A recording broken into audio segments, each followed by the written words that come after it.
විශ්වර ශාස්ත්‍රාලයක රූපකාත්මක ශිල්ප සන්ධාමය ටීවී සත්සල්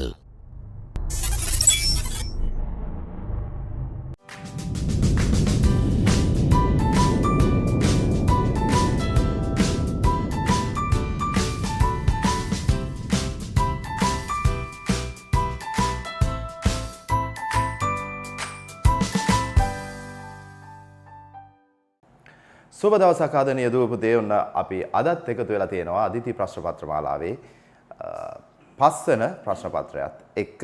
ඉතින් අදිති ප්‍රශ්න පත්‍ර මාලාව ගැන කතා කරනකොට අනුරාධපුර අධ්‍යාපන කලාපයේ කලාප අධ්‍යක්ෂකතුමියගේ ප්‍රධාන මෙහෙයුම සහ මඟ පෙන්වීම යටතේ තමයි මේ කටයුත්ත කෙරෙන්නේ. ඉතින් මේ කටයුත්ත කරගෙන යනකොට අපිට මේ ප්‍රශ්න පත්‍ර හදලා සාකච්ඡා කරන කටයුත්ත විතරක් කරගන්න විදිහක් නැහැ. ඉතින් මේ සඳහා අපිට ප්‍රධාන වශයෙන්ම සහාය ලබා දෙන අනුරාධපුර අධ්‍යාපන කලාපයේ කාර්ය මණ්ඩලය ඒ වගේම ජානක ගුරුතුමා ඇතුළු සියලුම දෙනාගේ අපිට ලැබෙන සහාය මතක් කළ යුතුමයි. ඉතින් මේ මතක් කිරීමත් එක්කම අපි එනම් ප්‍රශ්න පත්‍රයට යොමු. අපි අද දවසේ කතා කරන්න බලාපොරොත්තු වෙන්නේ පුතේ පස්වෙනි ප්‍රශ්න පත්‍රයේ පළවෙනි කොටස. ඉතින් පස්වෙනි ප්‍රශ්න පත්‍රයේ පළවෙනි කොටස ඔබට සරල ප්‍රශ්න පත්‍රයක් හම්බෙලා තියෙන්නේ. මම හිතන විදියට මේකේ තරම් ඔයාට අපහසුයක් වෙන්න නැතුව ඇති. ඊටමත් පහසුවෙන් මේකට පිළිතුරු සොයන්න ඇති කියලා විශ්වාස කරනවා. පළවෙනිම තියෙන්නේ පහත දක්වන රූප වලින් 1 සහ 2 ප්‍රශ්න වලට පිළිතුරු සපයන්න කියලා. ඔයාට පේනවා ඇති පළවෙනි රූපේ ඉන්නේ දියකාවෙක්, ඊගවට ගෙම්බෙක් ඉන්නවා, වවුලා, බකමූණා, ඒ වගේම සේරු කියන ඒ වචනේ වලට ටිකක් හුරු මදි ඇති, ඒ වගේම අහලත් ටිකක් අඩු ඇති. නූට්ටා, හාවා සහ උලම කියන සත්තු. ඉහත රූප කාණ්ඩය කළ හැකි සුදුසුම ක්‍රමය. සුදුසුම ක්‍රමය තමයි අපින් අහන්නේ. එතකොට පුතේ මේකේ ඉන්නවා පක්ෂීන් ඉන්නවා, ඊගවට උභයජීවියෝ ඉන්නවා, ඊගවට රාත්‍රියේ හැසිරෙන අය ඉන්නවා, ශීරපායි සත්තු ඉන්නවා. ඉතින් අන්න ඒ කාණ්ඩ වලින් සුදුසුම ක්‍රමය. අපි ගත්තොත් එහෙම පුතේ පළවෙනි එකේ තියෙනවා A සහ C. A කියලා කියන්නේ දියකාවා, C කියලා කියන්නේ වවුලා. එතකොට දියකාවා සහ වවුලා ගත්තාම දියකාවා කියලා කියන්නේ පක්ෂියෙක්, වවුලා කියන්නේ ශීරපායි සතෙක්. එතකොට අපිට එතන කාණ්ඩය සමාන කරගන්න බැරි වෙනවා. එතන ගන්න බෑ. ඉතින් ඒක නිසා අපි A වර්ණය තියලා දෙවෙනි වර්ණයට යනවා. දෙවෙනි වර්ණය දිහා බලන්න පුතේ. B කියලා කියන්නේ ගෙම්බෙක්. ඒ වගේම F කියලා කියන්නේ නූට්ටා. එතකොට ගෙම්බා සහ නූට්ටා අතර මොකක් හරි බැඳීමක් තියෙනවද? ඔව් තියෙනවා. ගෙම්බා කියලා කියන්නේ උභයජීවියෙක්, නූට්ටා කියන්නේත් උභයජීවියෙක්. ඔබ දන්නවා උභයජීවියෙක් කියන්නේ මොකක්ද කියලා? උභයජීවියා කියලා කියන්නේ දියගොඩ දෙකේම වාසය කළ යුතුයි. දියේ බිත්තර දාන්න ඕන. ඕක තමයි නීතිය. ඉතින් ඔය නීතිය උඩ ඉස්සරනම් අපිත් ඉගෙන ගත්තා. අපි පොඩි කාලෙත් මතක ඇති. උභයජීවිය කියන්නේ හැම සතෙක්ම වතුරේ සහ ගොඩබිම ඉන්න හැම සතෙක්ම අපි ගත්තා. කිඹුලා, ඉබ්බා ඒ අය පවා ගත්තා. නමුත් අපි දැන් අවබෝධයෙන් දන්නවා ඒ හැමෝම උභයජීවියෝ නොවන වගේ. එහෙනම් ඔන්න උභයජීවියෝ. ඊගාවට A සහ E. A කියලා කියන්නේ දියකාවා, E කියලා කියන්නේ සේරා. ඉතින් මේ දෙන්නටම එක වගේ හැකියාවල් තියෙන්නේ. දියකාවටත් පුළුවන් අහසේ පියාඹන්න පුළුවන්, දිය මත කිමිදෙන්න පුළුවන්. ඒ වගේම තමයි දිය තුල කිමිදිලා ගිහිල්ලා තමන්ගේ ආහාර හොයාගන්න පුළුවන්. සේරා කියන සතාටත් ඒ හැකියාවල් ටිකම තියෙනවා. එහෙනම් අපි දන්නවා ඒ දෙන්නම සේරු කියන සත්තු මෙයාලා එහෙනම් ඒ කාණ්ඩයට ගන්න පුළුවන්. පක්ෂීන් ඒ වගේම තමයි හැකියාවන් අලිනු එකම කාණ්ඩයට වෙනවා. ඊගාවට බලන්න CG. C කියලා කියන්නේ වවුලා, G කියලා කියන්නේ හාවා. දැන් අපි දන්නවා වවුලා ශීරපායි සතේ. කිරිබීලා තමයි හැදෙන්නේ. කුඩා කාලේ කිරිබීලා හැදෙන්නේ. හාවත් එහෙමයි. එතකොට මේ දෙන්නමත් එකම කාණ්ඩයකට අපිට ගන්න පුළුවන්. D සහ H. D කියලා කියන්නේ බකමූණා, ඊගාවට H කියන්නේ උලමා. බකමූණා කියන්නේ රාත්‍රියේ හැසිරෙන පක්ෂියෙක්. ඒ වගේම උලමා කියලා කියන්නේ රාත්‍රියේ හැසිරෙන පක්ෂියෙක්. ඉතින් මගේ පුතේ මේකේ නිවැරදි පිළිතුර වෙන්නේ උත්තරේ අංක 2 තමයි ගන්න වෙන්නේ. එහෙනම් දෙවෙනි පිළිතුර තමයි නිවැරදි පිළිතුර විදිහට අපිට ගන්න පුළුවන් වෙන්නේ. අපි යන් ඊගා ප්‍රශ්නෙට. ඊගා ප්‍රශ්නේ දිහා අපි ඕමනාවෙන් බැලුවොත් එහෙම අපිට තියෙනවා පිහිනීම. පීනන්න පුළුවන්. පීනන්නේ කවුද මෙතන ඉන්න අයගෙන් අපිට පීනන්න පුළුවන් කියලා විශ්වාස කරන්න පුළුවන්. සාමාන්‍ය ගෙම්බටත් පිහිනීමේ හැකියාවක් තියෙනවා. නූට්ටටත් පුළුවන්. ඒ වගේම සේරු සහ දියකාව දෙන්නටත් පීනන්න පුළුවන්. ඊ වගේම තමයි කිමිදීම. දිය යට කිමිදීම ගෙම්බටත් පුළුවන්, නූටටත් පුළුවන්, සේරා කියන සතාටත් පුළුවන්, දියකාවටත් පුළුවන්. ඊගාවට තියෙනවා පියාඹීම. නමුත් මෙතනදී කාණ්ඩ වෙනස් වෙනවා. පියාඹන්න ගෙම්බට සහ නූටට බෑ. අනිත් දෙන්නට විතරයි පුළුවන්. ඒක නිසා උත්තරේ වෙන්නේ පිළිතුර වෙන්නේ A සහ E කියන පිළිතුර. ඒ කියන්නේ දෙවෙනි පිළිතුර තමයි අපිට නිවැරදි පිළිතුර විදියට ගන්න වෙන්නේ. එහෙනම් A සහ E කියන පිළිතුර. අපි යමු ඊගාව ප්‍රශ්නෙට. ඔයා හොඳට අහලා තියෙන ගණිත කර්මයක් එක්ක තමයි මේ ප්‍රශ්නේ හැදිලා තියෙන්නේ. ඔයාලට පේනවා ඇති කිසියම් හේතුවක් මත රූප දෙකක් එක් කාණ්ඩයකට වැටෙනවා. නමුත් ඒ කාණ්ඩයට නොවැටෙන පිළිතුර මොකක්ද කියලා තමයි අහන්නේ. දැන් ඔයාලට බලන්න පුතේ අපි ඉගෙන ගන්නවා ඔරලෝසුවේ අපි ඉගෙන ගන්නවානේ කෝණ වර්ග ඍජු කෝණ කියන එක අපි දන්නවා ඍජු කෝණ ඊගාට ඍජු කෝණයට වඩා අඩු කෝණ සහ මහා ඍජු කෝණයට වඩා වැඩි කෝණ. අපි සුළු කෝණ සහ මහා කෝණ කියන කතන්දරේ මෙතෙන්දී පාවිච්චි කරන්නේ නැහැ. ඒක අපි හයෙන් උඩට ඉගෙන ගන්න දේවල් ටික. ඉතින් පුතේ මෙතනදී ඔරලෝසුවේ ඍජු කෝණ නිර්මාණය වෙන අවස්ථා දෙකක් අපිට තියෙනවා. ඒ අවස්ථා දෙක තමයි 3 සහ ඒ කියන්නේ වේලාව 3යි කියනකොට ඍජු කෝණයක් නිර්මාණය වෙනවා. වේලාව 9යි කියනකොට ඍජු කෝණයක් නිර්මාණය වෙනවා. අනිත් කිසිදු අවස්ථාවකදී එහෙම නිර්මාණයක් වෙන්නේ නැහැ. ඉතින් මේකෙදී 1 සහ 3 කියන වර්ණ දෙක ගත්තොත් ඒ අවස්ථා දෙකේම ඍජු කෝණ නිර්මාණය වෙනවා. නමුත් දෙවනි පිළිතුරේදී එහෙම වෙන්නේ නැහැ. ඒක නිසා තමයි මේකේ නොගැලපෙන පිළිතුර විදියට අපිට ගන්න වෙන්නේ දෙවැනි පිළිතුර. හරි. අපි යනවා එහෙනම් ඊගාව ප්‍රශ්නේ බලන්න. ඊගාව ප්‍රශ්නේ නොගැලපෙන පිළිතුරක් තමයි අහන්නේ. මේ නොගැලපෙන පිළිතුර හොයාගෙන යනකොට පුතේ ඔයාට පේනවා මේක දක්ෂිනාවර්තව තමයි මේක කැරකිලා තියෙන්නේ. මේ ඊතලය මේ අත්ත එළියට ඇවිල්ලා තියෙන්නේ. මේක ගත්තොත් ඒකත් දක්ෂිනාවර්තව තමයි කැරකිලා තියෙන්නේ. අනිත් එකත් හැබැයි අනිත් එක ගත්තම මේක දක්ෂිනාවර්තව නෙමෙයි වාමාවර්තව කැරකිලා තියෙන්නේ. අන්න එතන තමයි වෙනස තියෙන්නේ. එහෙනම් පිළිතුර තුන්වෙනි එක වෙන්නේ. හරි. අපි යනවා තවත් ඊගාව ප්‍රශ්නෙට. ඔයා අහලා තියෙන ලස්සන කවියක් තියෙන්නේ. කවි නම් මට කියන්න බෑ. දරුවන් තරම් ලස්සනට කවි කියන අය අපි දැකලත් නැහැ. ඉතින් මේක හරිම ලස්සන කවියක්. මේක බලමු මේ කවිය මොකක්ද කියලා. මලක මලකි මහ පුදුමෙකි නැහැ එහි සකි සමනලයකි. ඇත්තටම මේක හරිම ලස්සන කවියක්. අපේ ළමා ලෝකයේ තුල දකින ලස්සන සුදුවීම් මනාවට තේරුම් අරගෙන කුමාරතුංග මුනිදාසයන් විසින් ලියන ලද මෙන්න මේ කවිය තමයි අද මම මේකෙදි දාලා තියෙන්නේ. ඉතින් බලන්න මලක මලකි මලක් උඩ මලක් තියෙනවා. මහ පුදුම ඒක හරි පුදුමක් මලක් උඩ මලක් තියෙන එක මහා පුදුමයක් වෙනවා. නෑ එහි සකි සමනලයක නෑ ඒක එහෙම දෙයක් නෙමෙයි මේ තියෙන්නේ මලක් උඩ මලක් නෙමෙයි තියෙන්නේ ඒක උඩ සමනලෙක් ඉන්නවා කියලා තමයි කියන්නේ. කවියට අනුව මහා පුදුමය කුමක්ද කියලා අහනවා. කවියට අනුව මහා පුදුමය කුමක්ද කියලා තමයි යන්නේ. එතකොට මේ කවියට අනුව පුදුම වෙලා තියෙන්නේ මල උඩ සමනලයක් ඉන්න දෙයටද එහෙම නැත්නම් මල උඩ මලක් තියෙන එකටද? මේ කවියට අනුව මල උඩ මලක් තියෙන නිසා තමයි මේ ළමයා පුදුම වෙලා තියෙන්නේ. එහෙනම් උත්තරේ වෙන්නේ නැත්නම් පිළිතුර වෙන්නේ තුන්වෙනි පිළිතුර වෙනවා. යහළුවා අපි දන්නවා යහළුවට කියන වචන ගොඩක් තියෙනවා නේද? සකියා මිතුරා ඔය වගේ විවිධ නම් අතර මේකේ තියෙන්නේ මල නැහැ එහි සකි නෑ යාළුවේ ඒක එහෙම එකක් නෙමෙයි වෙලා තියෙන්නේ ඒක උඩ සමනලයක් තමයි ඉන්නේ කියලා තමයි කියන්නේ. එහෙනම් ඒ ප්‍රශ්නේදී නිවැරදි පිළිතුර වෙන්නේ සකි කියන පිළිතුර. සකි කියන පිළිතුර. ඊගාව එක හරි සරල ප්‍රශ්නයක්. හැබැයි චූටි වෙනසක් තියෙනවා. මේක මේ වගේ ප්‍රශ්න අපිට ශිෂ්‍යත්ව විභාගෙදී නිතර හම්බ වෙලා තියෙන ප්‍රශ්න පත්‍රයක්. ඉතින් මේ ප්‍රශ්නේදී අපිට පොඩ්ඩක් හිතන්න තමයි තියෙන්නේ කොහොමද මේක වෙන්නේ කියලා. අපිට කියනවා පහත දැක්කෙන කොඩි වැඩි භවයේ සිට අඩු භව. ඒ කියන්නේ ලොකු එකේ ඉඳලා පොඩි එකට මේක පෙළ ගස්වන්න කියලා තමයි කියන්නේ. ඉතින් මේක පෙළ ගස්වනකොට අපි එහෙනම් මොකද්ද කරන්න ඕනේ කියන එක තමයි මේකේ බලන්න වෙන්නේ. අපි බලමු එහෙනම් මොකක්ද මේකේ කරන්න කියලා. මේ වැඩේ කරනකොට හරි.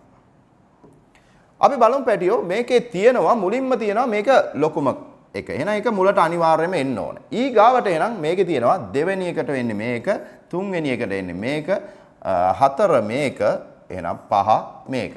ඉතින් ওই විදිහට තියෙන්නේ. එහෙනම් දැන් මේ ටික පෙළ ගස්සන්න ඕනේ මෙන්න මේ අංක පිළිවෙලට. ඉතින් මේක පෙළ ගස්සනකොට අපිට හිතෙයි මේ තියෙන තැන් වලටම මේක දාන්න ඕනේ, මේක ගලවලා ඒ තැනම තවත් එකක් හිටවන්න ඕනේ. මේකෙදි එහෙම අදහසක් දීලා නැහැ. අපිට කියන්නේ පෙළ ගස්සන්න විතරයි. එහෙම අවස්ථා තියෙනවා එන ගහපු පෝරුවක එන ගලවලා. එතකොට අපිට ඒ තියෙන තැනටම එකක් අනිවාර්යයෙන්ම ඕනේ. නමුත් මෙතනදී එහෙම එකක් නැහැ. ඒක නිසා වෙන්නේ අපිට එහෙනම් මේක හරි සරලයි. අපිට කරගන්න පුළුවන් මෙන්න මේ තියෙන එක මෙතෙන්ට සම්බන්ධ කරගන්න. මෙන්න මෙතනට තියෙනවා අපි මේ තියෙන එක අරන් ගිහිල්ලා මෙතෙන්ට දා ගන්නවා.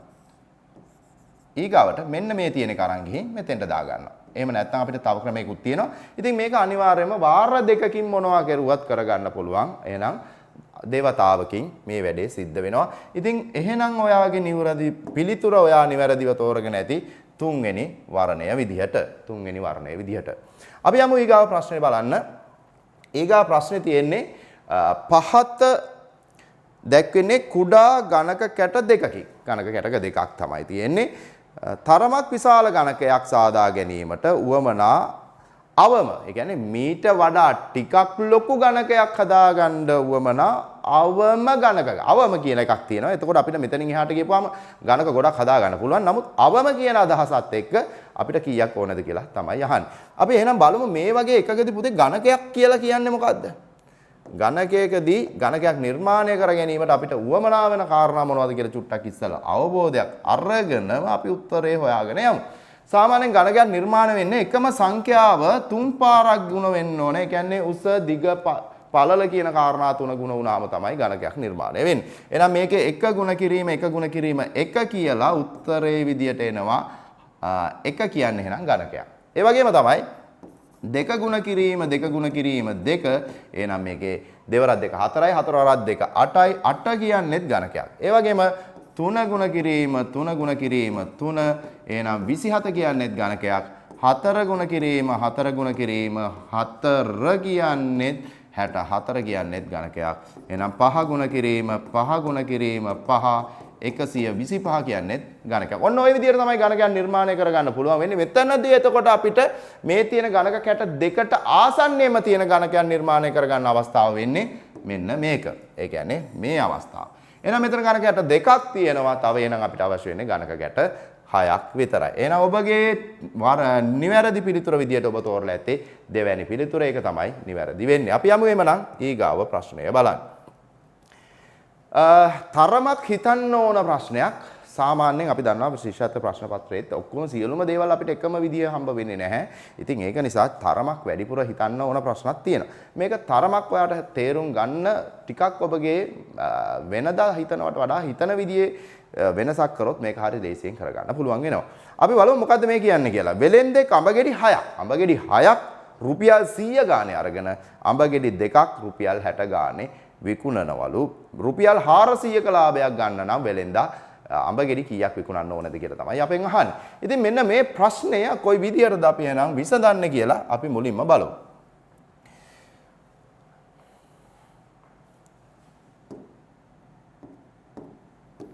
අඹගෙඩි 6ක්. අපි ගන්නවා අඹගෙඩි 6ක් ගන්නවා. අඹගෙඩි 6ක් අපි ගන්නවා රුපියල් 100කට. හරි. එතකොට අපි විකුණන්නේ අඹගෙඩි දෙකක් රුපියල් 60කට. පුතේ දැන් මේ දිහා බලන්නකෝ. මේක දිහා බලපුවම ඔයාලට පේනවා මෙතන 6යි මෙතන 2යි. එතකොට 6ක් අරන් දෙකක් විකුණනවා. නමුත් ගන්න ප්‍රමාණය සහ විකුණන ප්‍රමාණය වෙනස්. එතකොට අපිට මේකේ ලාභය ටිකක් හොයාගන්න අපහසුයි. හැබැයි ගන්න ප්‍රමාණය සහ විකුණන ප්‍රමාණය එකම සංඛ්‍යාවක් වුණා නම් අපිට ලාභය පැහැදිලිවම අපි හිතමු අඹගෙඩියක් ගන්නවා රුපියල් 10කට අඹගෙඩිය විකුණනවා රුපියල් 20ට අන්න එතන රුපියල් 10ක ලාභයක් තියෙනවා කියලා අපිට පැහැදිලිව පේනවා. දැන් නමුත් මෙතනදී 6ක් අරන් දෙකක් විකුණනවා කියන්නේ අපිට එතන පැහැදිලි බවක් නැහැ කොහොමද මේ පිළිතුර ලබා ගන්න කියලා. එහෙනම් අපි ගන්න ප්‍රමාණය සහ විකුණන ප්‍රමාණය එකම සමාන ප්‍රමාණයකට ගමු. අන්න එතකොට අපිට පුළුවන් වෙනවා මේක නිවැරදිව ලාභය හොයා ගන්න. අපි එන ඉස්සල්ලාම මෙතන තියෙන අඹගෙඩි 6යි. හැබැයි මෙතන තියෙන අඹගෙඩි 2යි. අපි හිතමු අඹගෙඩි 2ක් නැතුව අඹගෙඩි 4ක් ගත්තොත් මෙයාට විකුණන්නේ මෙයා 120ට. එහෙනම් අඹගෙඩි 4ක් නැතුව අඹගෙඩි 6ක් මෙයා විකුණුවොත් මෙයා ඒක විකුණන්නේ රුපියල් 180කට. අන්න බලන්න පුතේ දැන් එහෙනම් අපි එක තැනකට ආවා 6ක් විකුණන්න රුපියල් 180යි 6ක් මිලදී ගන්න රුපියල් 100යි. එහෙනම් 6ක් අරන් 6ක් විකුණුවොත් මෙයා ලබනවා මේ දෙක අතර වෙනස රුපියල් 80ක්. එහෙනම් රුපියල් 80ක ලාභයක් මෙයා අඹගෙඩි 6ක් අරන් 6ක් වික්කොත් ලැබෙනවා. ඉතින් මයි පුතේ බලන්න මෙයාට රුපියල් 400ක ලාභයක් ගන්න ඕනේ. එහෙනම් අපි 400ට 80 ඒවා කීයක් තියනවද කියලා බලන්න ඕනේ. ඒ වගේ වෙලාවට මෙන්න මේ අග තියෙන බිඳුවට බිඳුව කපලා අපි බලමු 40ට 8 ඒවා 5ක් තියෙනවා. එහෙනම් 40ට 8 ඒවා 5ක් කියලා කියන්නේ අඹගෙඩි 5ක් විකුණලා මෙයාට මේ රුපියල් 400 ලාභය ගන්න පුළුවන්ද? ඒක නෙමෙයි මේ අදහස පුතේ. මේ 80ක ලාභයක් ආවේ 6ක් වික්කොත්. එහෙනම් මේ එන්නේ 6 ගොඩවල් 5ක්.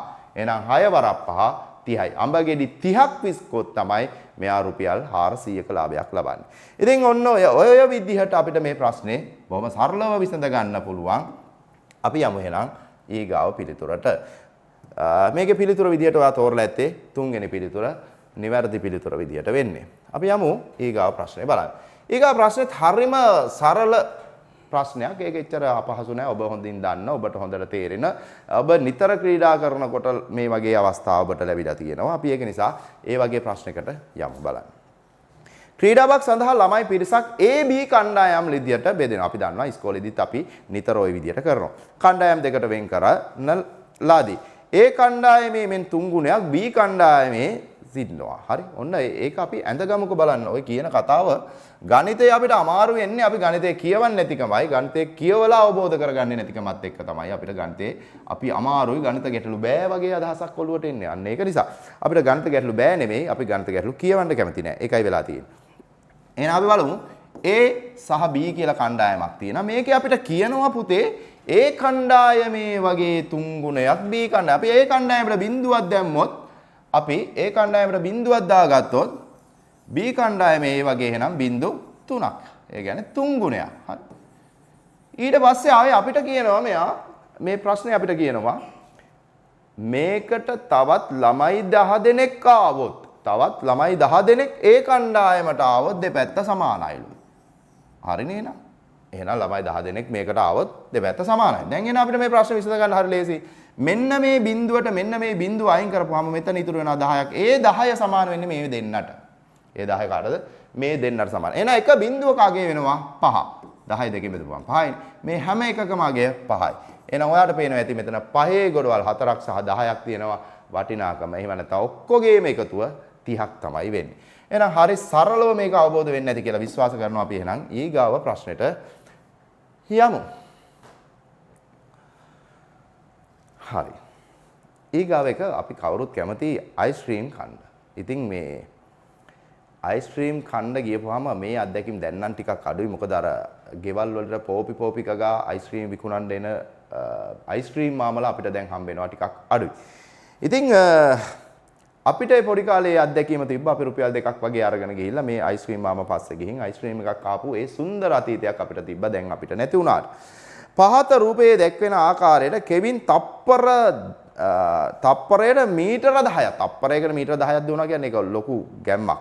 ඉදිරියට ඇදෙන අතර අයිස්ක්‍රීම් වෙලෙන්දා තප්පරයකට මීටර 5ක්. මොකද අයිස්ක්‍රීම් වෙලෙන්දා වේගෙන් ගියොත් එහෙම එයාව අල්ලගන්න වෙන්නේ නැහැ කවදාවත්. ඒකින්ද හිමින් තමයි යන්නේ. මොකද එයාගේ අයිස්ක්‍රීම් විකුණ ගැනීමේ අවශ්‍යතාවය නිසා. ඉතින් මේ වගේ ගානක් ආපුවම දරුවෝ අපිට මේ ගාන හදන්න මෙන්න මේ වගේ ක්‍රමවේදයක් පාවිච්චි කරන්න පුළුවන්. කොහොමද ඔය ක්‍රමවේදය කියලා බලමු. දැන් අයිස්ක්‍රීම් මේකේ මෙයා යන්නේ මිනිත්තුවකට 10යි. මෙයා මිනිත්තුවකට 10ක් යනවා. හරි? 10ක් ඉස්සරහට යනවා. එතකොට මෙයා මිනිත්තුවකට 5ක් ඉස්සරහට යනවා. හරි? මිනිත්තු එකකට 5ක් ඉස්සරහට යනවා. මේ වගේ ගානක මේ දෙක අතර වෙනස තියෙන්නේ මේ දෙන්න වෙලෙන්දා සහ කෙවින් අතර වෙනස තියෙන්නේ මීටර 100යි. එහෙනම් මේකෙදි අපි කරන්න ඕනේ ඉස්ලාම් පුතේ මෙන්න මේ දෙන්නගේ අතර තියෙන කාලයේ ඒ කියන්නේ වේගයේ වෙනස. මේ දෙන්න තප්පරයකට දුවන ප්‍රමාණය අතර වෙනස හොයාගන්න ඕනේ. මෙයා තප්පරයකට 10යි, අරයා තප්පරයකට 5යි. එහෙනම් 10යි 5යි අතර වෙනස වෙනවා 5ක්. අන්න ඒ 5න් මේ දුර දෙන්න අතර තියෙන පරතරය බෙදා ගන්න ඕනේ. එහෙනම් 10ට කීයක් තියෙනවද? 100ට 5 ඒවා 20ක් තියෙනවා. එහෙනම් තප්පර 20කින් මෙයාට පුළුවන් වෙනවා මෙන්න මේ අයිස්ක්‍රීම් මාම ගාවට ගිහලා රස අයිස්ක්‍රීම් එකක රස බලන්න. එහෙනම් අපි එහෙනම් කාලේ ඔයාලට තේරෙන්නේ නැති මේ ගාන කොයි විදිහටද හැදුවේ කියලා අපි යමු එහෙනම් ඊගාව ගාන බලන්න. ඊගාව ප්‍රශ්නෙට මොකද්ද කියලා බලන්න.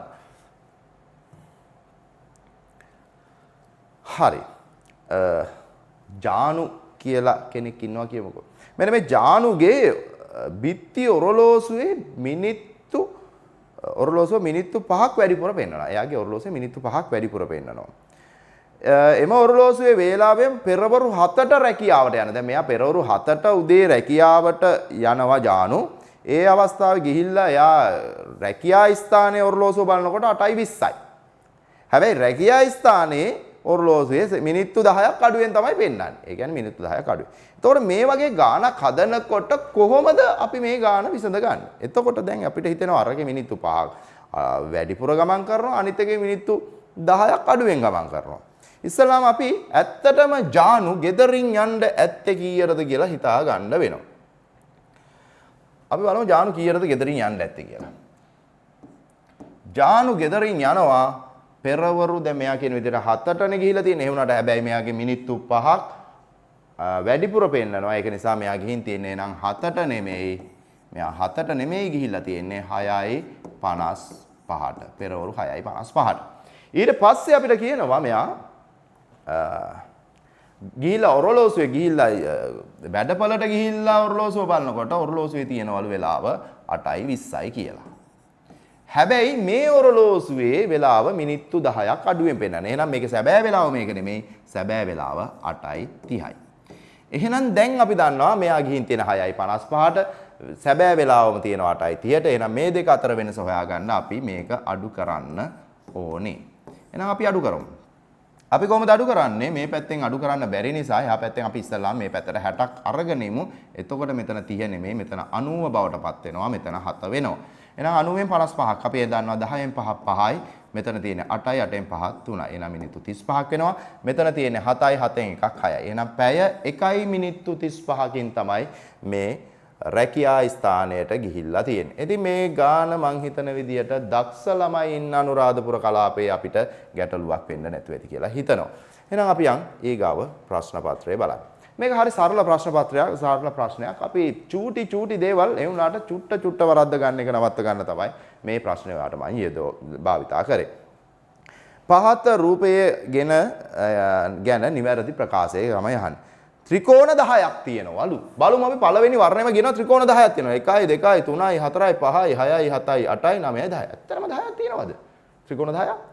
මටත් හිතුණා එක වෙලාවක මේකේ තියෙනවා ත්‍රිකෝණ 10ක් කියලා. ඒ වුණාට ඇත්තටම පුතේ ත්‍රිකෝණයක් කියලා කියන්නේ සරල රේඛා තුනකින් නිර්මාණය වෙන එකක් වෙන්න ඕනේ. මේකේ ඔයාට පේනවා මෙන්න මෙයා දිහා හොඳට බලන්න. මෙයාගේ මෙන්න මෙතන කර්ව් වෙලා රවුන්ඩ් වෙලා තියෙන්නේ. ඒක නිසා ත්‍රිකෝණයක් විදියට ගන්න බෑ. එහෙනම් ත්‍රිකෝණ අනිවාර්යයෙන්ම මේකේ තියෙන්නේ දෙකයි. ත්‍රිකෝණ දෙකයි. එහෙනම් පළවෙනි වර්ණය අපිට නිවැරදි වර්ණය විදියට ගන්න විදියක් නැහැ. ඒක අයින් කරන්න වෙනවා. ඊගාට ගෙන ත්‍රිකෝණ දෙකක්. හරි ත්‍රිකෝණ දෙකයි. ත්‍රිකෝණ දෙක අපි නිවැරදිව තෝරගත්තා. එහෙනම් හරි. ඒක ගැටලුව නැහැ. ඊගාට කියනවා වෘත්ත දෙකක්. ඔව් වෘත්ත මෙතන 9ට වගේ කර තියෙනවා. මේකෙත් වෘත්ත. එහෙනම් ඒ ප්‍රකාශෙත් හරි. වෘත්තත් දෙකක් තියෙනවලු. චතුරස්‍ර එකක්.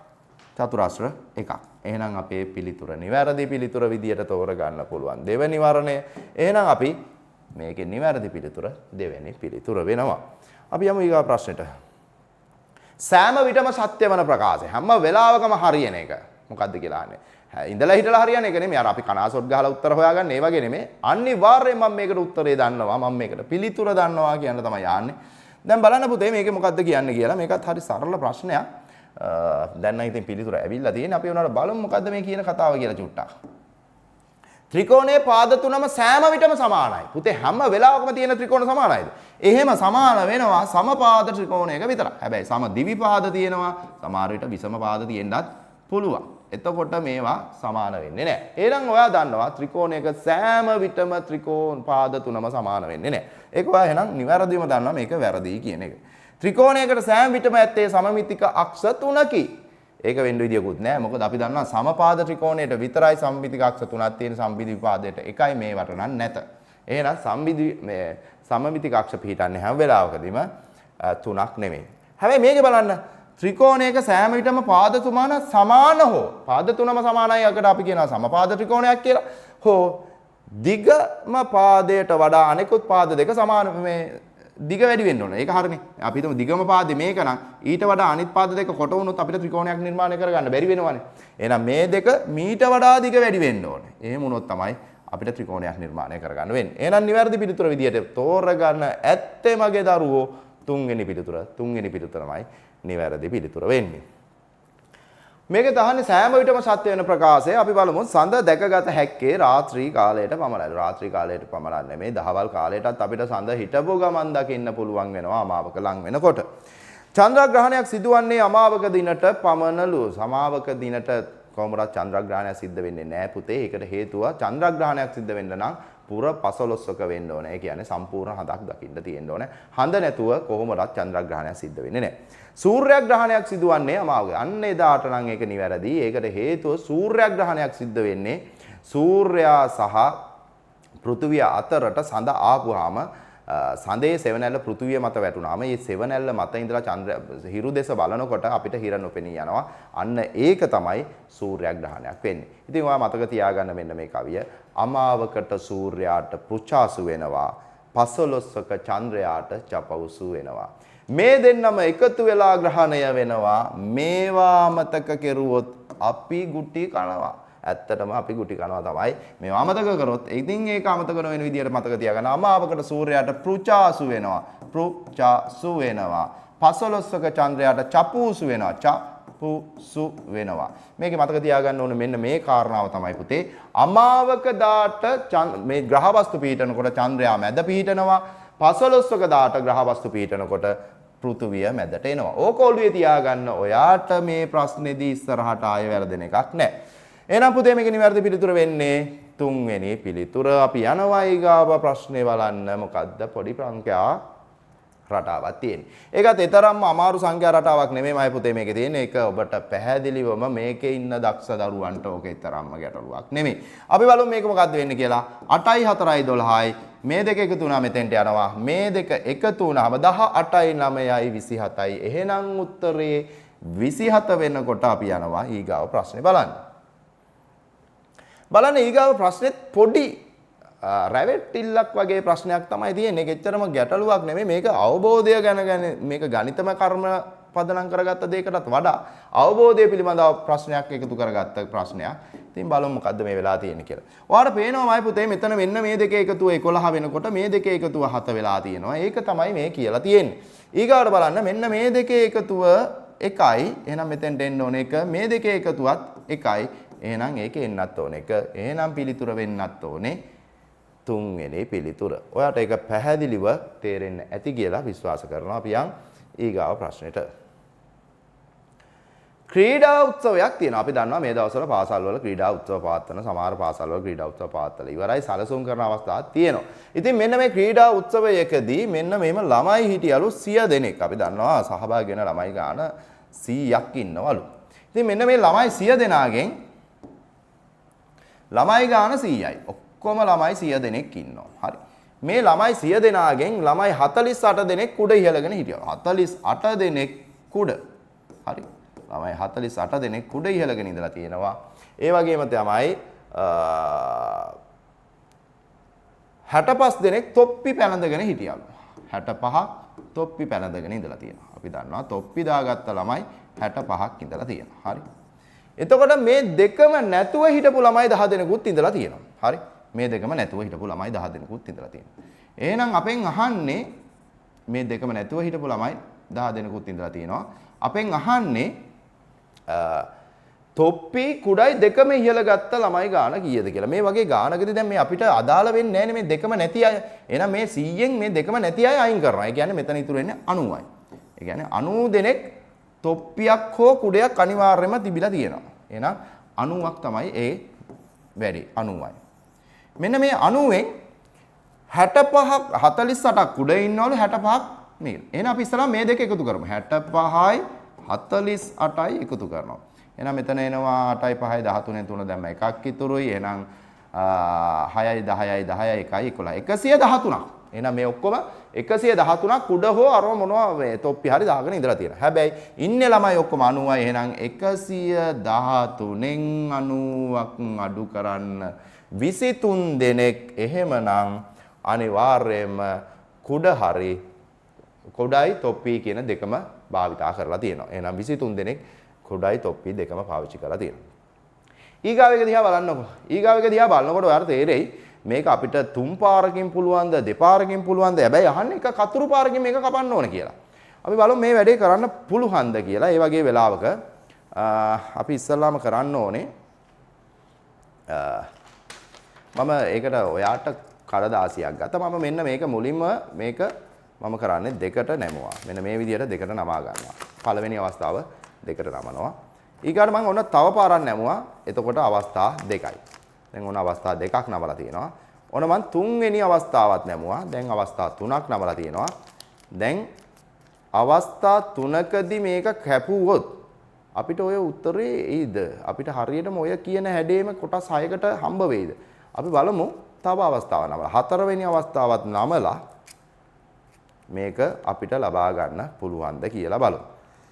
නම් දැන් ඔන්න මම අවස්ථා 4ක් නමලා ඉවරයි. දැන් මම මේක කපන්නයි හදන්නේ. එක කතුරු පහරකින් කපන්න කිව්වට මේක එකපාරින් කැපුණා නැහැ. අපි බලමු මේකේ ඔය කියන හැඩේ හරියටම ඇවිල්ලා තියෙනවද කියලා. එහෙනම් ඔයාලට පේනවා ඇති පුතේ ඔය තියෙන හැඩේ ඇවිත් තියෙනවා නිවැරදි. එහෙනම් අපි නැමුවේ කීයද? 1යි. නැමුම් වාරවල් 2යි 3යි. අපි අවස්ථා 4ක් නමා ගත්තා. ඒ අවස්ථා 4 නිවැරදිව නමා ගැනීම තුලින් තමයි අපිට මේකේ පිළිතුර ගන්න පුළුවන් උනේ අවස්ථා 4යි කියලා. අපි යනවා ඊගා ප්‍රශ්නේ බලන්න. ප්‍රශ්න 20කින් යුක්ත ප්‍රශ්න පත්‍රයක. මේක ඔබ හරි සරල ප්‍රශ්නයක්. ඔබ මේ වෙනකොටත් හොඳට අත්දැකලා තියෙන, ඔබ නිවැරදිව මේකට පිළිතුරු සපයලා තියෙන ප්‍රශ්නයක්. මේක ඔබට ඊතරම් ගැටලුවක් නොවෙන්නේ නැති කියන එක මට දැඩි විශ්වාසයක් තියෙනවා. අපි බලමු මේ මොකද්ද කියන්නේ කියලා. මේකේ කියනවා ප්‍රශ්න 20ක් තියෙනවා. මේ හැම ප්‍රශ්නයකටම ඔයාට ලකුණු හම්බ වෙනවා 5. හැම ප්‍රශ්නයකටම ලකුණු 5යි. එහෙනම් 5 වරක් 20 තමයි ලකුණු 100ක් ප්‍රශ්න පත්‍රයට එකතු කරලා තියෙන්නේ. එහෙනම් ප්‍රශ්න පත්‍රයට ලකුණු 100 හම්බ වෙන්නේ ඔන්න ඔය විදිහට. හැබැයි මේකේ වැරදෙන හැම ප්‍රශ්නයකටම ලකුණු 3ක් අඩු කරනවා. ඒ කියන්නේ වැරදුනොත් ලකුණු 3ක් අඩු වෙනවා. හරි ගියොත් ලකුණු 5යි, වැරදුනොත් ලකුණු 3යි. ඒ කියන්නේ මේ ලකුණු 3ක් අඩු වෙනවා කියලා කියන්නේ දැන් ඔයා හොඳටම දන්නවාමයි පුතේ. වැරදු මේ ප්‍රශ්නෙට ලකුණු 5ක් තියෙනවා නම් ඒ 5 අනිවාර්යයෙන්ම අහිමි වෙනවා. ඊට අමතරව තව 3ක් අහිමි වෙනවා. ඒ කියන්නේ ලකුණු 8ක් එක ප්‍රශ්නයක් වැරදුනොත් මෙයාට අහිමි වෙනවා. අපෙන් අහනවා මේ ළමයා ලකුණු 60ක් ගන්න නම් එහෙනම් අපි ඉස්සලාම බලන්න ඕනේ 100න් 60ක් අඩු කර ගන්න ඕනේ. 100න් 60ක් අඩු කරපුවම ලකුණු 40ක්. මෙයා අහිමි කරගෙන තියෙන ලකුණු සංඛ්‍යාව 40යි. ලකුණු සංඛ්‍යාව 40ක් අහිමි වෙන්න නම් වැරදිච්ච ප්‍රශ්න කීයද කියලා බලන්න. මෙන්න මේ 40 අපි 5න් නෙමේ බෙදන්නේ 8න්. ඒකට හේතුව එක ප්‍රශ්නයක් වැරදුනොත් ලකුණු 8ක් අහිමි වෙනවා. එහෙනම් අපි 48න් බෙදපුවාම 5යි. එහෙනම් නිවැරදි පිළිතුර වෙන්නේ 15 කියන එක. එහෙනම් නිවැරදි පිළිතුර 15. ඔන්න ඒ විදිහට අපිට පුළුවන් මේ ප්‍රාගේ ප්‍රශ්නයකට උත්තර හොයාගන්න. අපි යන් ඊගා ප්‍රශ්නේ බලන්න. පහත රූප සටහන ඇසුරෙන් ප්‍රශ්න 21 22 ප්‍රශ්න වලට පිළිතුරු සපයන්න කියලා තමයි කියන්නේ. ප්‍රශ්න 21 22 ප්‍රශ්න වලට. මේක කියනවා 3 ගුණාකාර, ඊගාවට කියනවා 5 ගුණාකාර. එක පැත්තක තියෙනවා 3 ගුණාකාර, අනිත් පැත්තේ තියෙනවා 5 ගුණාකාර. මෙහි B අක්ෂරයට සුදුසු පිළිතුර වන්නේ. B අක්ෂරය කියලා කියන්නේ 5 ගුණාකාර. එතකොට 5 ගුණාකාර මේකේ තියෙනවා 12 කියන්නේ 5 ගුණාකාරයක් නෙමෙයි අපිට එක ගන්න බෑ. ඒ වුණාට 15 5 ගුණාකාරයක්, 20 5 ගුණාකාරයක්. එතකොට අපෙන් අහන්නේ එහෙනම් මේ B එකට 20 දානවද 5 දානවද? හැබැයි වෙන්න බෑ 3 ගුණාකාරයක් වෙන්න බෑ මේ තියෙන එක. හැබැයි 15 කියද්දී අපි දන්නවා 15 වරක් 3 5 වරක් 3 15යි. ඒක නිසා ඒ වර්ණය ගන්න බෑ. අපිට එමනම් නිවැරදි වර්ණයේ විදියට 3 වෙනි වර්ණය තමයි ගන්න වෙන්නේ. ඊගාවට අපෙන් අහනවා 45 නිරූපණය කිරීම. 45 කියලා කියන්නේ මයි පුතේ එකක් තමයි 5 ගුණාකාරයක්. ඒ වගේම තමයි අපි දන්නවා 5 වරක් 9 45යි. ඒ වගේම තමයි 15 වරක් 3 45යි. එහෙනම් ඒක 3 ගුණාකාරයක් වගේම 5 ගුණාකාරයක් වෙනවා. එහෙනම් මේ පිළිතුර තියෙන්න ඕන මෙන්න මේ දෙක මැද්දේ. එහෙනම් නිවැරදි පිළිතුර අංක 2. හරි. ගසක නිතරම තිබිය හැක්කේ. ගහක අනිවාර්යයෙන්ම අපි දන්නවා ගහක කොළ තියෙනවා, පොතු තියෙනවා, මුල් තියෙනවා. හැබැයි මොනවා තිබ්බත් ගහ රඳා පවතින්න නම් මුල් තියෙන්න ඕනේ. අනිවාර්යයෙන්ම ගසක මුල් තියෙන්න ඕනේ. ඊගව ගාන හරි සරලයි පුතේ. මේ යනුල මේකේ පොතක පිටු අංක 123 ඉඳ 153 සිට 196 තෙක් කියවුවා කියලා කියනවා. ඔගේ පොඩි නීති ටිකක් තියෙනවා පුතේ. මම මේක සරලව ඔයාට මතක් කරලා දෙන්නම්. මොකද විභාගෙට පේනේ හිටින්න ඉන්න දරුවන්ට මේක කියලා දෙන නිසා මේක ගොඩක් වැදගත් වෙයි කියලා මං හිතෙනවා. මෙන්න මේක චුට්ටක් ඔළුවට දාගන්න පුතේ. අපිට නීති වර්ග තියෙනවා. එකක් තියෙනවා සමහර ප්‍රශ්නවලදී අහනවා අපේ දක්වා කියලා අහනවා. තෙක් කියලා අහනවා. අතර කියලා අහනවා. මම ඉස්සලාම තෙක් කියන එකේ නීතිය කියලා දෙන්නම්. තෙක් කියනකොට හැම වෙලාවකදීම ලොක්කාගෙන් පොඩ්ඩක් අඩු කරන්න. එච්චරයි කරන්නේ. ලොක්කාගෙන් පොඩ්ඩක් අඩු කරලා එකක් එකතු කරන්න. එතකොට උත්තරේ එනවා. මොකද මේ ලොක්කාගෙන් පොඩ ලොකු සංඛ්‍යාවෙන් පොඩි සංඛ්‍යාව අඩු කරලා එකක් එකතු කරන්න. ඒක තමයි තෙක් නීතිය. එතකොට දක්වා නීතිය. දක්වා කියන අවස්ථාවකදී ලොක්කාගෙන් පොඩ්ඩා අඩු කරන්න. වෙන මොකුත් කරන්නේ නැහැ. ලොක්කගෙන් පොඩ්ඩක් අඩු කරනවා විතරයි. එහෙනම් අරකෙදි කිව්වේ ලොක්කගෙන් පොඩ්ඩක් අඩු කරලා එකක් එකතු කරන්න කිව්වා. මේකෙදි ලොක්කගෙන් පොඩ්ඩක් අඩු කරනවා විතරයි. ඊකට අතර නීතියේදී අතර මේක මේ ප්‍රශ්න පත්‍රයට අමතර කොටසක් මම මේ උගන්වන්නේ. එතකොට අතර නීතියේදී මගේ පුතේ මේකෙදි කරන්න තියෙන්නේ ලොක්කාගෙන් පොඩ්ඩක් අඩු කරලා එන පිළිතුරෙන් තව එකක් අඩු කරන්න ඕනේ. ලොක්කගෙන් පොඩ්ඩක් අඩු කරලා එන පිළිතුරෙන් එකක් අඩු කරන්න. එතකොට ඔයාට නිවැරදි පිළිතුර හොයා ගන්න පුළුවන්. ඔය කියන අවස්ථාවවලදී. දැන් අපිට මේකෙදි කියන්නේ මොකද්ද? මේකෙදි අපිට කියන්නේ මොකද්ද? මේකෙදි අපිට කියනවා 53 සිට 153 සිට 196 තෙක් මේක කරා කියලා ඉවර වෙලා. එහෙනම් අපි 196 තෙක් තියෙන එහෙනම් මේකේ තෙක් කියන නිසා 196 අඩු කිරීම 153. 6න් 3ක් 3යි 9න් 4යි මේ දෙකේ බිඳුවයි. එතකොට උත්තරේ එහෙනම් 43ද. එහෙනම් මම අර කියලා දුන්න නීතිය අනුව ලොක්කාගෙන් පොඩ්ඩක් අඩු කරලා එකක් එකතු කරන්න කොල්ලෝ උත්තරේ එනවා 44. එහෙනම් නිවැරදි පිළිතුර 44 වෙනවා. හරි. අපි යන් ඊගා ප්‍රශ්නෙට බලන්න. ගණක සම්බන්ධ ගානක් අපි දන්නවා ගණක සම්බන්ධ ගණන් අපි දැන් ගණන් ගන්න නැතුව හදන්න පුළුවන් මට්ටමක ඉන්නේ. එකක් නමුත් මේක චුට්ටක් වෙනසක් නිසා අපි චුට්ටක් බලමු. පාද දැක්වෙන්නේ සම්පූර්ණයෙන්ම තීන් තාලේප කරන ලද ගණකයකි. එය ඉරිදිගේ කපා වෙන් කර කුඩා ගණක කීයකට වෙන් කරගත හැකිද? ඒක ඔයාලා දන්නවා. දිග වැඩි කිරීම, පල්ල වැඩි කිරීම, උස කියන කාරණාව ඔයා හොඳටම දන්නවා. එහෙම වුණාම මේකේ පිළිතුර නිවැරදි වෙනවා. මේකේ දිග අතර පළල අතර තියෙනවා 3ක්, දිග අතර තියෙනවා 3ක්, උස අතර තියෙනවා 1 2 3 4 5ක්. එහෙනම් 3 වරක් 3 9යි, 9 වරක් 5 45යි. එහෙනම් මේකේ ගණක 45ක් අපිට දකින්න ලැබෙනවා. එහෙනම් නිවැරදි පිළිතුර වෙන්නේ අංක 1. අපි යනවා ඊගාව ප්‍රශ්නේ බලන්න. මේකෙදිත් ඒ වගේම කතාවක් තමයි කියන්නේ. මොකද්ද මේ කියන්නේ කියලා බලමු. මේකෙදි අපෙන් අහනවා මේකේ එක පැත්තකවත් තීන්ත ආලේප නොවෙච්චි. දැන් මේක වටේටම තීන්ත ගෑවට පස්සේ එක පැත්තකවත් තීන්ත ආලේප නොවෙච්චි ගණක කීයක් තියෙනවද කියලා තමයි අහන්නේ. ඒ වගේ වෙලාවට මගේ පැටව මෙන්න මේ උඩ තියෙන තට්ටුව අයින් කරලා දාන්න. ඒක ඕනේ නැහැ. යට තියෙන තට්ටුවත් අයින් කරලා දෙන්න. ඔන්න දැන් තට්ටු දෙකක් අයින් කරා. දැන් අපි දන්නවා අනිවාර්යයෙන්ම ගණකයක් ගත්තාම මේ ගණකයක කොහේ හරි මේ වටේ තියෙන වගේ කොහේ හරි තීන් තාලේප වෙනවා. නමුත් එහෙම තීන් තාලේප නොවන තැන් තියෙන්නේ වටේ නැති ඒ වගේ මැද තියෙන ඒ වගේ විතරයි. එහෙනම් දැන් අපි මෙන්න මේ වටේ ඒවා ටික අයින් කරමු. මෙන්න මේ වගේ වටේ ඒවා ටික අයින් කරා. එතකොට මේකේ මැද ඉතුරු වෙන්නේ එකයි. මැද තියෙන්නේ එකයි. එහෙනම් පුතේ දැන් අපි කරානේ මේකේ ක්‍රියාකාරකම මොකද්ද? යට එක අයින් කරා, මැද තට්ටු උඩ එක අයින් කරා. හැබැයි මැද ඉතුරු වෙලා තියෙන මෙන්න මේ කැට ගාන තියෙන්නේ එකයිනේ. එහෙනම් මේ තියෙන තට්ටු ගානෙන් ගුණ කරන්න. තට්ටු තියෙන 1 2 3යි මේකේ මැද තියෙන්නේ 1යි. එහෙනම් 3 එක් වරක් 3 3යි. එහෙනම් මේකේ 3ක් තමයි තීන් තාලේප නෙවෙයි. බැරි වෙලාවත් මෙතන ගණක කැට දෙකක් මේ විදිහට ඉතුරු කරා නම් දෙවරක් 3 6යි කියලා ගන්න වෙනවා. නමුත් මෙතන තියෙන්නේ 3යි. එහෙනම් නිවැරදි පිළිතුර 1. අපි යනවා ඊගා ප්‍රශ්නෙට බලන්න. ඊගා එක දිහා බලන්න පුතේ නිවැරදිව ලියා ඇති වාක්‍ය තෝරන්න කියලා තමයි කියන්නේ. මම සමග අම්මා ගමට ගියාය. අම්මා සමග මම ගමට ගියෙමු. මා සමග අම්මා ගමට ගියා. දැන් මේකේ මේ සමග නිපාතය සමග වාක්‍යයක් ගොඩනගන නීතිය ගැන අවබෝධයක් ගන්න තමයි මේක දීලා තියෙන්නේ පුතේ. මෙන්න මේක තමයි නීතිය. සමග නිපාත වලින් නාමපද සම්බන්ධ කරලා ආඛ්‍යාතයක් තියෙනකොට හැම වෙලාවකදීම සමග නිපාතයට පෙරපදය අනුක්ත වෙන්න ඕනේ. ඒ කියන්නේ සමග නිපාතයට පෙරපදය අනුක්ත වෙන්න ඕනේ. සමග නිපාතයට පසු පදයට ආඛ්‍යාතය තියන්න ඕනේ. ඕක තමයි නීතිය. සමග නිපාතයට පෙරපදය අනුක්ත වෙනවා. ඊට පසු පදයට තමයි. දැන් මේකේ මම එහෙනම් ඒක අනුක්ත වෙලා නැහැ. ඒ වාක්‍යය වැරදි. අම්මා කියන එක නම් ගැටලුවක් නැහැ. නමුත් ඒක ගන්න බෑ. මොකද මේකේ මූ වෙලා තියෙන නිසා. මොකද සමහර නිපාත සමහර අනුක්ත පද සහ උක්ත පද දෙකම එකම ස්වරූප ගන්නවා. ඒක නිසා. නමුත් මෙන්න මේකෙදි මා කියන එක ඔයාලට පැහැදිලිව පේනවා.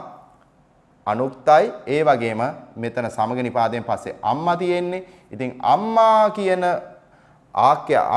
උක්තයට ආඛ්‍යාතය තියන්න ඕනේ. එහෙනම් මා සමග අම්මා තමයි ගමට යන්නේ. අම්මා ගමට ගියාය. එහෙනම් නිවැරදි පිළිතුර අංක 3. අපි යන් ඊගාව ප්‍රශ්නේ බලන්න. යම් රටාවකට වචන ගලපා ඇත. මීළඟට ආයුත්තේ. ඔයා දන්නවා සිංහලෝඩිය ඔය විදිහට තමයි මේක ගොඩ නැගෙන්නේ. එහෙනම් බලන්න ජ යා ජ ආ ශබ්දය. ඊගාට ආ ජා ජා කියද්දි ජානු කියද්දි ආ ශබ්දය. ඊගාට ජ ඈ ශබ්දය. ඊගාට ජ ඈ ශබ්දය. එහෙනම් ඊගාවට එන්න ඕනේ ඊ ශබ්දය. ඊ ශබ්දය එන්නේ ජූ වල තියෙන්නේ ඌ. ජී කියන්නේ ඊ. එහෙනම් මේකේ තියෙන්නේ ඊ. උත්තරේ අංක 3. එහෙනම් නිවැරදි පිළිතුර අංක 3.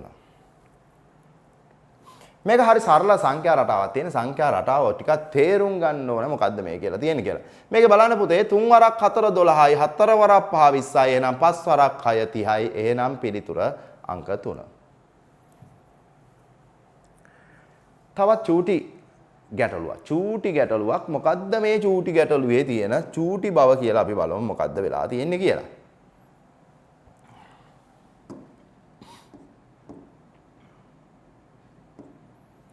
හරි. ඔයාලට පේනවා මේකේ තියෙන්නේ පහත දැක්වෙන්නේ එකම සමාන ටැංකි පහකි. එහි එක් ටැංකියක් පිරවීමට මිනිත්තු 10ක් ගතයි. ඒ කියන්නේ මේ ටැංකියක් සම්පූර්ණයෙන් පිරෙන්න මිනිත්තු 10ක් ගතයි. හැබැයි වැඩේ වෙලා තියෙන්නේ පළවෙනි ටැංකිය පිරෙන්නකොට භාගයක් පිරීගෙන එනකොට ඊගාව එක පිරෙන්න ගන්නවා. එතකොට මෙතන මිනිත්තු 5 යනකොට ඊටු එක පිරෙන්න ගන්නවා.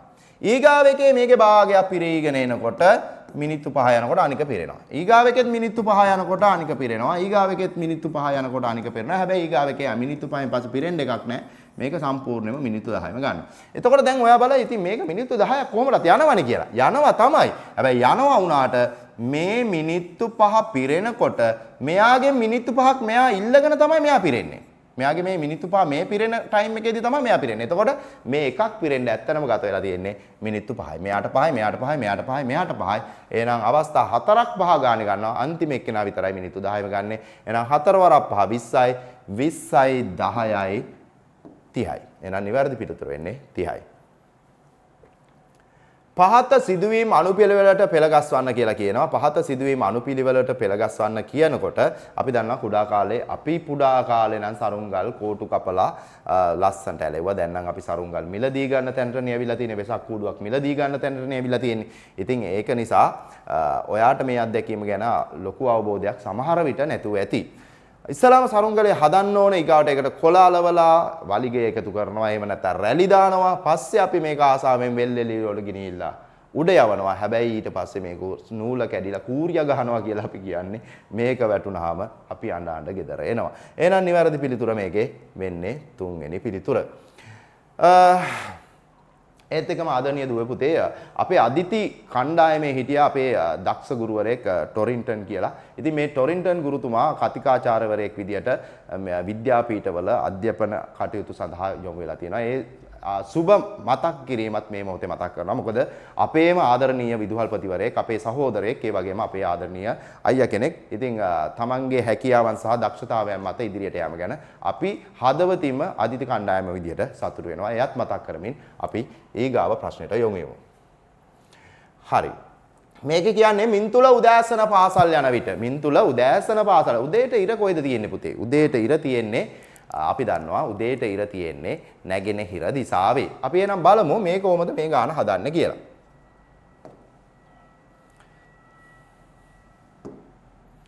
හරි. අපි දන්නවා උදේ කාලේ ඉර දකින්න හම්බ වෙන්නේ මෙන්න මේ විදිහට ගත්තොත් එහෙම අපි ප්‍රධාන දිසා 4 මෙන්න මේ විදිහට දාගත්තොත් උදේට ඉර තියෙන්නේ නැගෙනහිර දිසාවේ. ඉර මෙන්න මෙතන තමයි තියෙන්නේ. එතකොට මෙයා උදේ හෙවණැල්ල යනකොට සෙවණැල්ල වැටිලා තිබ්බලු මෙයාගේ වම් අත පැත්තට. දැන් ඔයා හිතන්න මම නම් ඔය මින්තුල මම ඔය පැත්තට ගමන් කරොත් ඉදිරියට ගියොත් මේ පැත්තෙන් අවුව වැටෙන්නේ. ඒ කියන්නේ මේ පැත්ත ඉර පායලා තියෙන්නේ මගේ දකුණු අත පැත්තට තමයි හෙවණැල්ල වැටෙන්නේ. එහෙනම් මම දකුණට නෙමෙයි ගිහින් තියෙන්නේ. මම අනිත් පැත්ත හැරිලා යනකොට මගේ දකුණු අත පැත්තට අවුව වැටෙනවා. මගේ වම් අත පැත්තට හෙවණැල්ල වැටෙනවා. මම එහෙනම් ගිහිලා තියෙන්නේ උතුරට. එතකොට මේකෙදි කියන්නේ නැහැ මේ අපි යන දිශාව ගැන අහන්නේ නැහැ. මට කියනවා මොකද්ද? මේ දිශාවත් මම හැරිලා මගේ හෙවණැල්ල වැටිලා තියෙන දිශාව. මගේ හෙවණැල්ල එහෙනම් කොයි වෙලාවද? දැන් මම මෙතනින් උඩට යනකොට මගේ හෙවණැල්ල වැටෙන්නේ මේ පැත්තට. එහෙනම් මම හෙවණැල්ල මේ පැත්තට වැටෙනවා. මම මේ පැත්ත හැරිලා ඉන්නවා. මේ අතර තමයි පාසල තියෙන්නේ. පාසල පිහිටියේ එහෙනම් වයඹ දිශාවේ. පාසල පිහිටියේ කොහෙද? වයඹ දිශාවේ. අපි යනවා ඊගාව එක බලන්න. ඊගාව එක දිහා බලමු. හරි සරල කතාවක්, හරි ආසහිතෙන කතාවක්. මම පොඩි කාලේ ශිෂ්‍යත්ව ලියන කාලෙත් මේ වගේ ප්‍රශ්න පත්‍ර ඇවිල්ලා තිබ්බා. ප්‍රශ්න ඇවිල්ලා තිබ්බා. ඒක නිසාමයි මේ ප්‍රශ්නය ඔබටත් දාන්න හිතුනේ. කොණ්ඩේ මැදින් බෙදා නැත. මැදින් බෙදා ඇත. කොණ්ඩේ දෙකට මැදින් බෙදලා තියෙනවා. මෙයාගෙත් කොණ්ඩේ දෙකට මැදින් බෙදලා මෙයාගෙත් කොණ්ඩේ දෙකට මැදින් බෙදලා තියෙනවා. මෙයා එහෙනම් නැහැ. එහෙනම් අපිට ඔන්න මැද එක්කෙනාව අයින් කරන්න වෙනවා. මුහුණ දිගටි නොවේ. එහෙනම් මුහුණ රවුම් ගතියක් තියෙනවා. මෙයාගෙත් මුහුණ රවුම්, මෙයාගෙත් මුහුණ රවුම්, මෙයාගේ මුහුණ රවුම් නැහැ. එහෙනම් එයාව අයින් කරා. ඇයගේ දකුණු අත පැත්තේ මුහුණේ දැන් මගේ දකුණු අත පැත්තේ මුහුණේ ලපයක් තියෙනවා කියවනම් මෙන්න මේක තමයි ගන්න වෙන්නේ. හැබැයි ඇයගේ දකුණු අත පැත්තේ ගියදී අපි අත් දෙක මාරු කරලා අනිත් පැත්ත බලන්න ඕනේ. නම් උත්තරේ වෙන්නේ අංක 1. උත්තරේ වෙන්නේ අංක 1. හරි. මෙන්න මේක එකපාරට හිතේ කොහොමද යකෝ මේක හදන්නේ කියලා නේ. හරි. අපිට මේක හදන්න පුළුවන්. මොකද අපි දක්ෂයි කියලා මම දන්නවා මේ කලාපේ ඉන්න ආදරණීය දරු දැරියන්ගේ හැකියාවල්. අපි එහෙනම් බලමු මේක කොහොමද කරන්න කියලා. දැන් අපිට කියනවා තරාදිය මේක එක සමානව පේන්න තියෙන දොඩම් ගෙඩි තියෙනවා 8ක්. මේ දොඩම් ගෙඩි 8න් පුතේ එක දොඩම් ගෙඩියක් තරමක් බර වැඩි. ඒ බර වැඩි එක තමයි හොයලා දෙන්නේ. මේකට දෙන්නේ තැටි තරාදියක් ඔයාට අවස්ථා කීයක් යනවද කියලා තමයි අහන්නේ.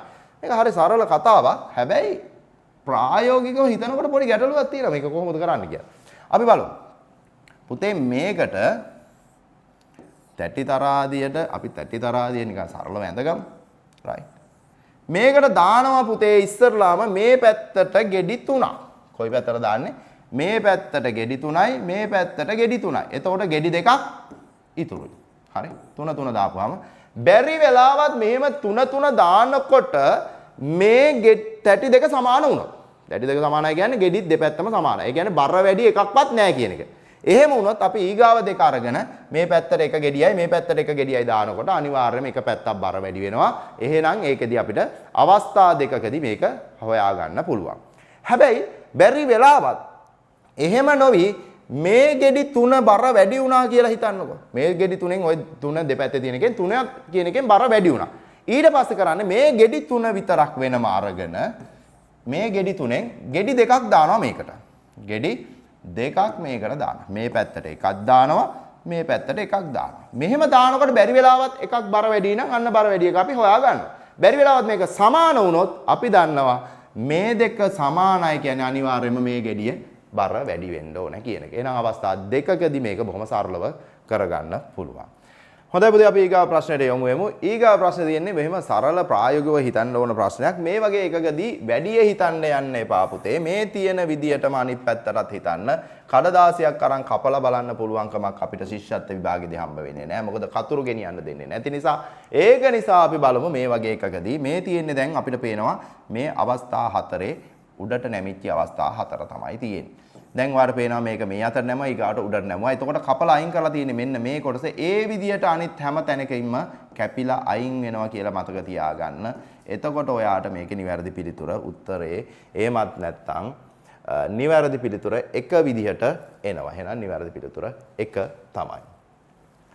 අපි මේ කතාව මම අහන්නේ මම පොඩා කාලේ මට මතකයි රේඩියෝ වැඩසටහනකදී මේ ප්‍රශ්නේ අහනවා. ඒක නිසා තමයි මට ඒක මතක තියාගෙන මේ ප්‍රශ්නේ ඔයාලට දෙන්න හිතුවේ. මේ ප්‍රශ්නේ අහන්නේ මොකද්ද මේ දන්වැල් පුරුක විදේශිකයෙක් එනවා. විදේශිකයාට මේ මුදල් නැති වෙනවා. විදේශිකයා ඒක නිසා තමන්ගේ අත්පලන්දනාව විකුණන්න තීරණය කරනවා පුරුක් ගලවලා. මෙයාට පුරුක් ගලව ගන්නත් අඩු මුදලක් යොදා ගන්න කොහොමද කියන එක තමයි මේකෙදි අහලා තිබ්බේ. ඉතින් ඒ ප්‍රශ්නේ ඇසුරින් තමයි මම මේ ප්‍රශ්නේ හදාගත්තේ. අපෙන් අහනවා මේ ප්‍රශ්නේ හදා ගන්නකොට කොහොමද දැන් මේක අඩුම මුදලකින් මේ වැඩේ කරන්න කියලා. අපි දන්නවා එක එක ගලවන්න ගියොත් 1 2 3 4 5 6 7ක් ගලවන්න මෙයාට 507ක් යනවා. ඒ කියන්නේ රුපියල් 3500ක් යනවා. නමුත් මෙයා මේ තාර්කිකව හිතනවා මට මේක අඩු මුදලකින් කරගන්න නම් මේ කම්කරුවට කියලා මේකේ එහෙම නැත්නම් රන්කරුවට කියලා මේක අඩුවෙන් ගලවගන්න මේක මොකද්ද කරන්න ඕන කියලා. එයා තීරණය කරනවා රන්කරුවට කියන්නේ මෙන්න මේ පුරුක ගලවලා දෙන්න කියලා. ඊගාට එයා කියනවා මෙන්න මේ පුරුක ගලවලා දෙන්න කියලා. ඊගාට මෙන්න මේ පුරුක ගලවලා දෙන්න කියනවා. ඊට පස්සේ නොදැනුවත්වම මෙන්න මේ ඉතුරු පුරුක් ටික නිකම්ම ගැලවෙනවා. එහෙනම් අවස්ථා 3කදී පුළුවන් රුපියල් 1500කින් මේ වැඩේ කරගන්නත් පුළුවන්. හරි. අවුරුදු කාලා ඉවර වෙලා තමයි දැන් අපි අදිති ප්‍රශ්න පත්‍ර වලට යමු උනේ. කැවුම් සහ කොකිස් සම්බන්ධ ප්‍රශ්නයක් තියෙන්නේ. කොහොමද මේ ගාන අපි දැන් හදන්නේ? ඉතින් මේ ගාන හදනකොට හරිම සරලයි. මේක ටිකක් හිතන්න තමයි තියෙන්නේ. හැබැයි ඉතින් ඒක ಜಾති දෙකයි තියෙන්නේ. කොහොමද මේක හදන්නේ කියලා නිකන් එක පාටම හිතෙනවා ඇති. දැන් අපිට මේකෙන් මේක අඩු කරලත් බෑ. මේකෙන් මේක ගුණ කරලත් බෑ. කොහොමද මේක හදන්නේ කියලා හිතෙනවා ඇති.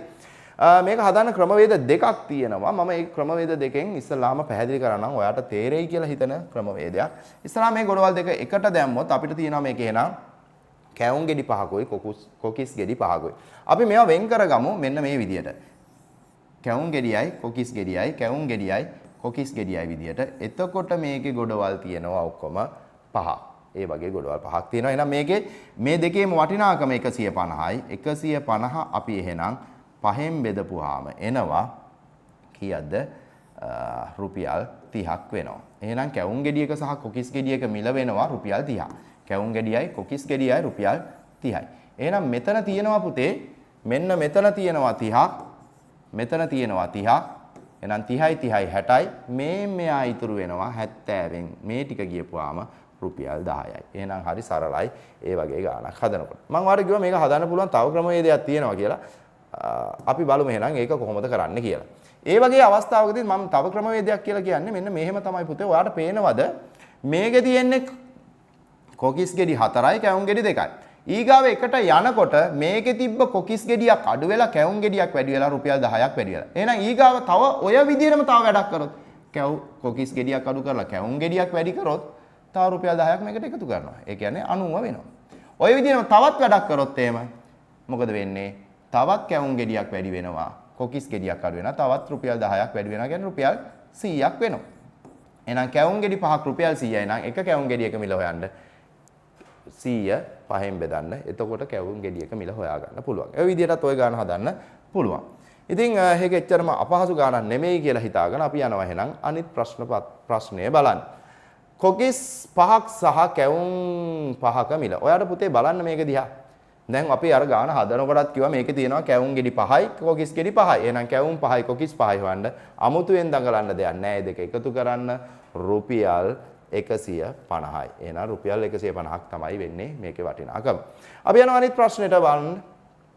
අංක 1 සිට 9 තෙක් ඉලක්කම් ලියලා තිබ්බ කාඩ්පත් තියෙනවලු 15ක්. මේ කාඩ්පත් 15න් එක ඉලක්කමක් හැම එකක්ම අඩුම ගානේ එකක් ගා හරි තියෙනවා. සමහර ඒවා ඊට වඩාත් වැඩිපුර තියෙනවලු. මේකේ අපිට කියනවා පළවෙනි කාඩ්පත් පහේ